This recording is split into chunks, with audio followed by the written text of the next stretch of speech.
When you need to buy a new torque wrench, you may encounter two different ways to describe its accuracy: full-scale torque and set torque. First, let's look at full-scale torque. Full-scale torque defines the accuracy at the maximum torque setting. For example, if the manufacturer of a torque wrench with a maximum setting of 1,000 foot-pounds states plus or minus 5% accuracy, the acceptable range will be within plus or minus 50 foot-pounds. But applying this variance at the lowest setting means the actual torque applied may be as much as 20% off the setting you want to achieve. Now let's look at set torque.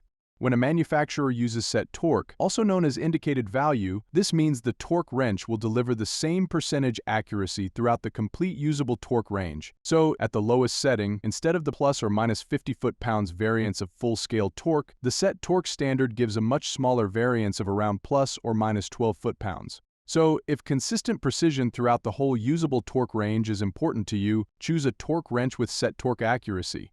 Check out the full range of torque and tension tools at Enerpac.com.